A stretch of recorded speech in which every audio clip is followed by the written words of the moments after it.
नमस्कार फ्रेंड्स। तो कैसे हैं आप? आशा करता हूँ सब बहुत अच्छे होंगे। आज हम डिस्कस करने वाले हैं एक important poem, an elementary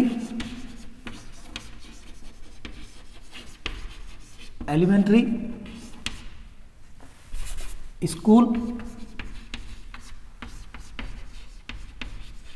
classroom in a slum.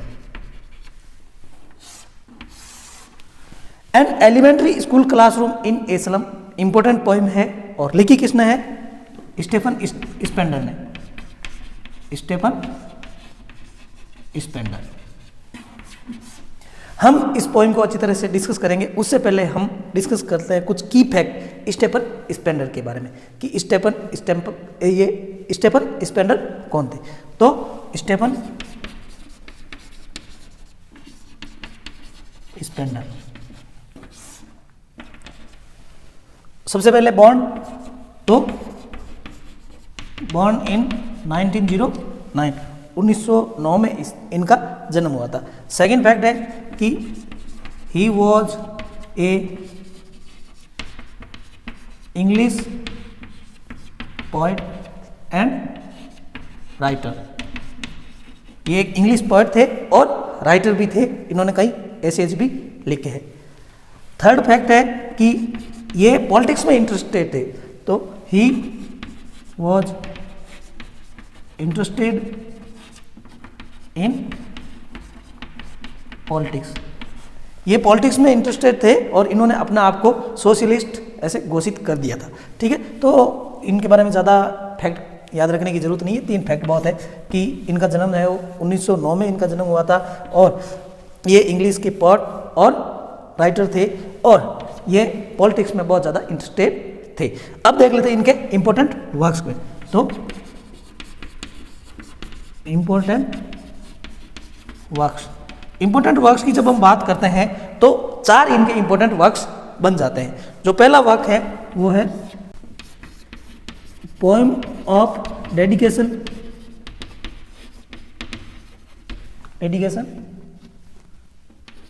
दूसरा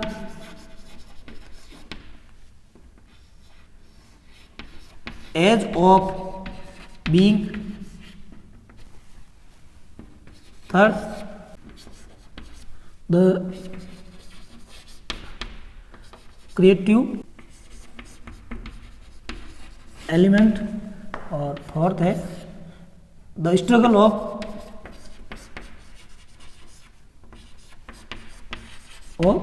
मॉडर्न। ये इंपॉर्टेंट वर्ड। और एक सबसे इंपॉर्टेंट इनकी ऑटोबायोग्राफी है। ठीक है, याद रखना इनकी आत्मकथा है ऑटोबायोग्राफी जो इनकी है वो है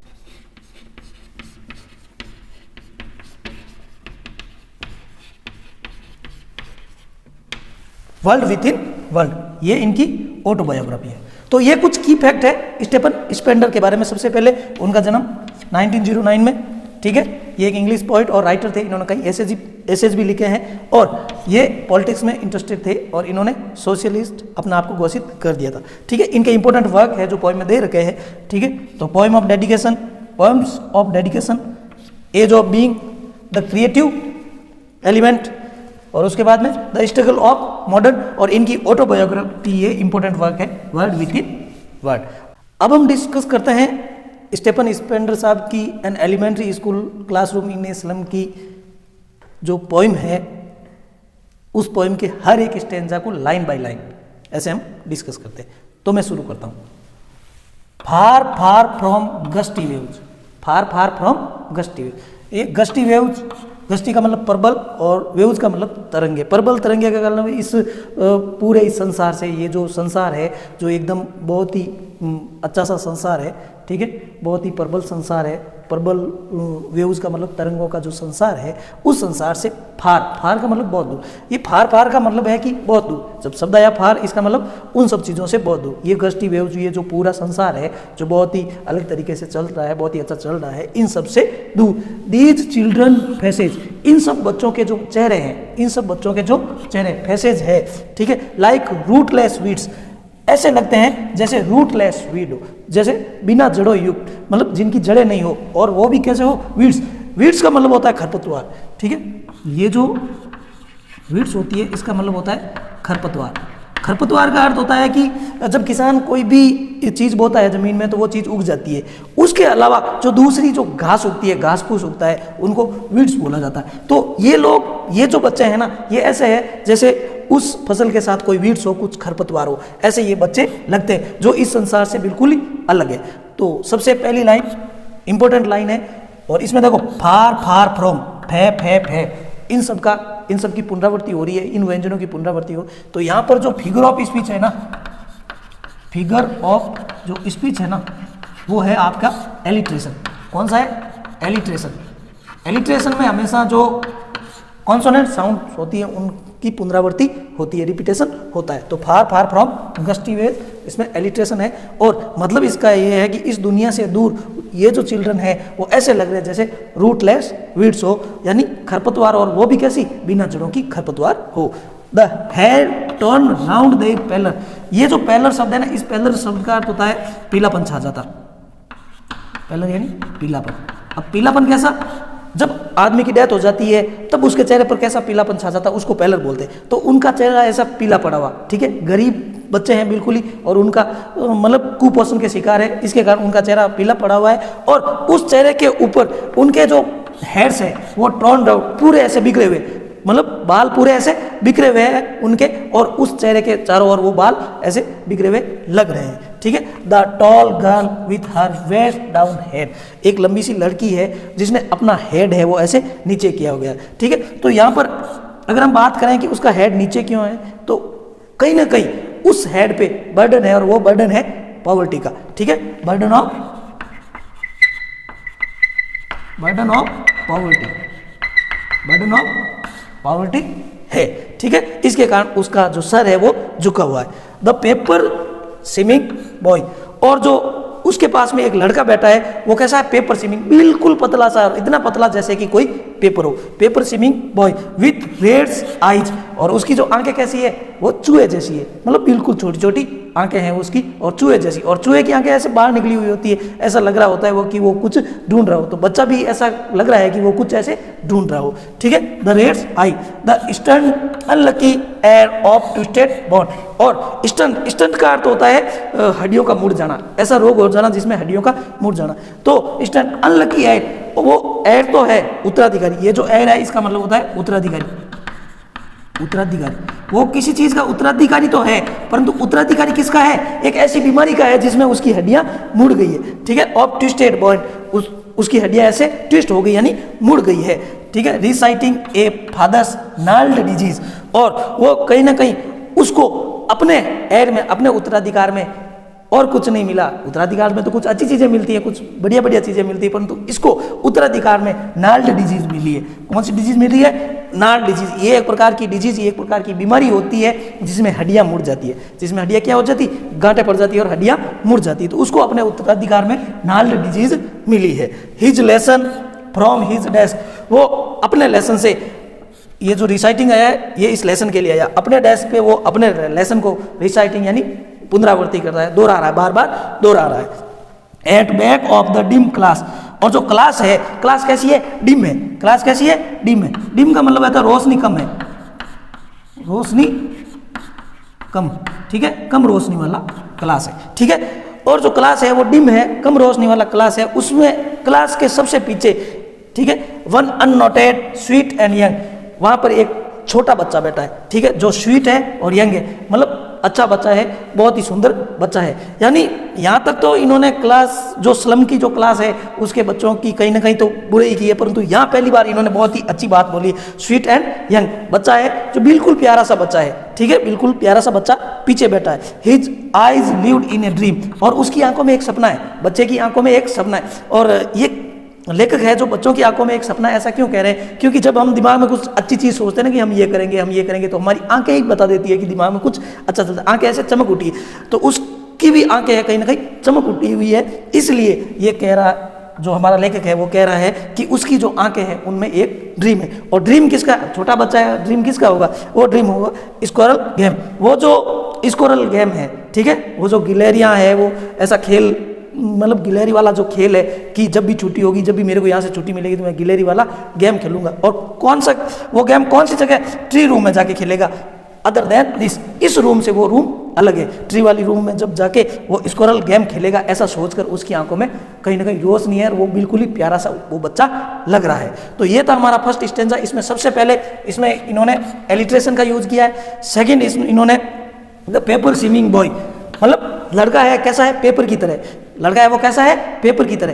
तो किन्हीं दो चीज़ों का कंपैरिजन करना और बिना एज या लाइक के करना, तो इसमें इन्होंने मेटाफर का यूज किया है। ये जो पेपर स्विमिंग बॉय है, ये पेपर स्विमिंग बॉय, इनमें इन्होंने मेटाफर का यूज किया। किसका यूज किया, मेटाफर का यूज किया है, ठीक है। देखते हैं an elementary school classroom in a slum का सेकंड स्टेंजा। सेकंड स्टेंजा में स्टेफन स्पेंडर साहब क्या कहते हैं कि on sour cream walls donations Shakespeare head, on sour cream walls, sour cream walls, sour cream का खट्टी क्रीम, और वॉल्स है, जो वॉल्स है वो खट्टी क्रीम के रंग जैसा हो गया। अब खट्टी क्रीम के रंग जैसा कैसे हो गया, बच्चे जब नीचे बैठते हैं और उनका बार बार ऐसे सर लगता है तो दीवार पर ऐसी पेंट बन गई है काली काली, ठीक है। तो शोर क्रीम वॉल्स, ठीक है, शोर क्रीम के जैसे रंग की, यानी उनके मतलब सर बार बार टकराते हैं दीवार से, तो दीवार पे ऐसा रंग बन गया। तो ऐसी जो पुराने रंग वाली दीवारें हैं उन पर डोनेशन, डोनेशन का मतलब है उपहार में या दान में दिया गया, डोनेशन या तो उपहार लिख दो या दान में दिया गया।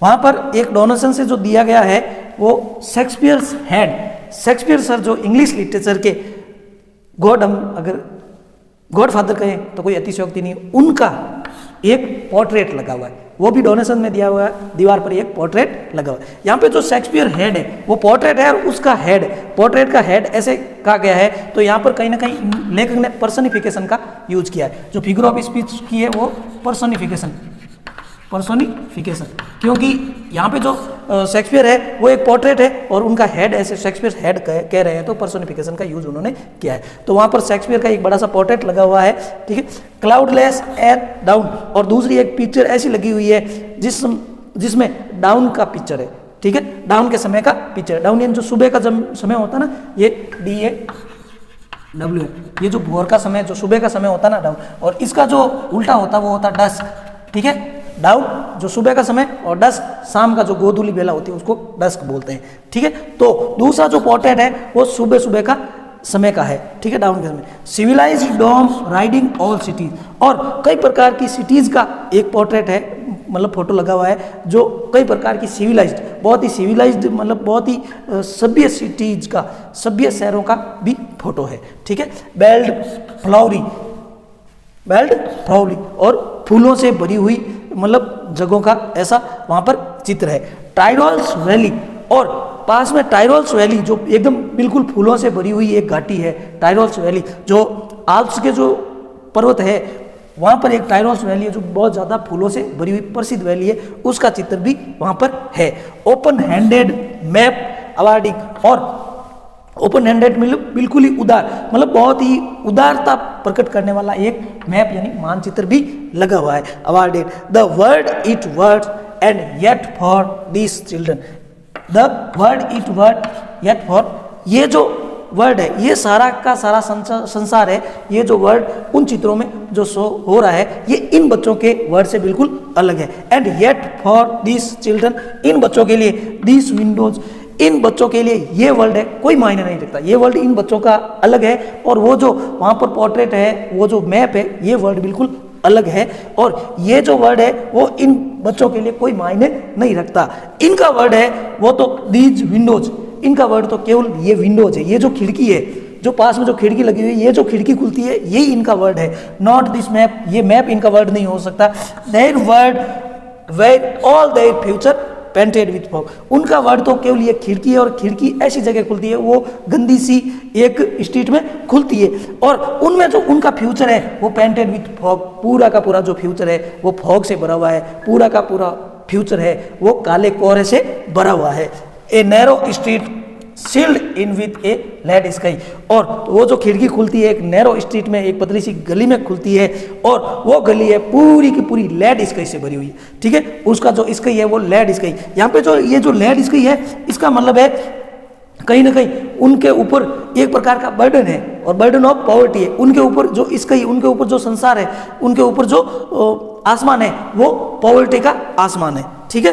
फार फार फ्रॉम रिवर्स, इन सब नदियों से बहुत ज़्यादा दूर, इन सब caps and star of words, star of words in शब्दों के जो स्टार से बहुत दूर, और कैप्स, कैप्स का मतलब होता है मतलब समुद्री किनारा कह सकते हो। ऐसे ज़मीन, ये जैसे मान लो ये कोई समुद्र का, ये कोई समुद्र है और ये ज़मीन का किनारा है वो ऐसे अंदर गया हो, तो ये जो जगह है ना इसको कैप्स बोलते हैं। इनको क्या बोलते हैं? कैप्स। तो ये वाली जो जगह है कैप्स और जो स्टार ऑफ वर्ड्स है इन बच्चों से बहुत ज़्यादा दूर है। तो ये था हमारा सेकंड स्टेंजा। इसमें अब हम डिस्कस करते हैं an elementary school classroom in a slum का थर्ड स्टेंजा। थर्ड स्टेंजा में स्टीफन स्पेंडर साहब क्या कहते हैं देखते हैं।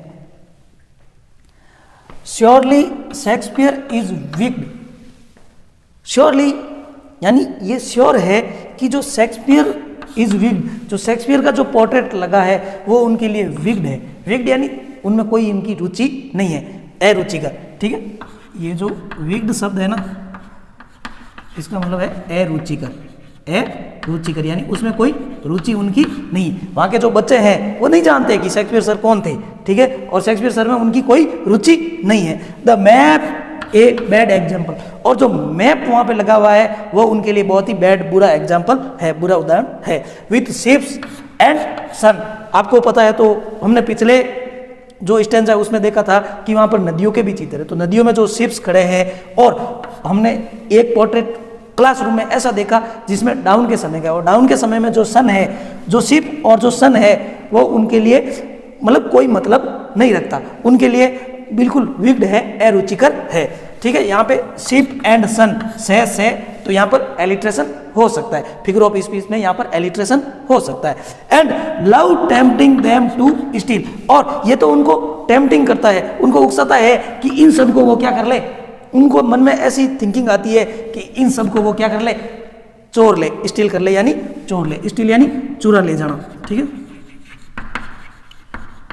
कि थोड़ा सा भी मौका मिले तो वो उन सबको उतार के अपने घर चुरा के ले जाए। For lives that silently turn into the cramped hole. Cramped hole, cramped का मतलब होता है बिल्कुल संकड़े, जिनके गेट बिल्कुल संकड़े हो, और हॉल्स, इन्होंने हॉल्स किए मतलब छोटी जगह बिल्कुल, क्योंकि वो जिस जगह रहते हैं वो बिल्कुल ही छोटी जगह, छोटे छोटे झोंपड़े हैं, छोटी छोटी हट्स है। तो वो जो छोटी छोटी झोंपड़ियां हैं उनके जो गेट है वो बिल्कुल ही क्रैम्प्ड है। क्रैम्प्ड का मतलब संकड़े, CRAMPED, क्रैम्प का मतलब संकड़े, ठीक है, और संकड़े। और ये जो हॉल्स है, यहाँ पर जो हॉल शब्द है वो झोंपड़ों के लिए लिया गया है, झोंपड़ों के लिए ये शब्द यूज किया गया है। तो वो इन सबको चुरा के चुपचाप अपने उन क्रैम्प्ड हॉल में, उन छोटे छोटे झोंपड़ों में जाके घुस जाएंगे। From fog to endless night, और इस पूरे ये जो गरीबी का फॉग उनके ऊपर है, ये पूरा जो धुंध उनके ऊपर है, और वो वहाँ जाके एंडलेस नाइट, ऐसी रात्रि में छुप जाएंगे जिसका अंत कभी आएगा ही नहीं। यानी उनके जो ऊपर ये जो एंडलेस नाइट है, किसकी, गरीबी की, पॉवर्टी की जो एंडलेस नाइट है वो कभी उनके ऊपर से छंटेगी नहीं, यानी उनका उदय कभी होगा ही नहीं। ऑन देयर स्लैग हीप, और उनकी जो झोंपड़ी है, उनकी जो रहने का स्थान है ना, वो ऐसी जगह बना हुआ है जहाँ पर स्लैग है। स्लैग का मतलब है धातु का मलबा, स्लैब का मतलब है धातु का मलबा, ठीक है। जब कुछ कच्चे अयस्क होते हैं उनमें से धातु निकाल दिया जाता है, पीछे जो मलबा होता है वो वहाँ पर वो खाली कर दिया जाता है, उस पर ये लोग अपनी झोंपड़ियाँ बना लेते हैं। तो स्लैग ही पर जो अपनी जो झोंपड़ी बनाए उस झोंपड़ी में वो बच्चे रहते हैं।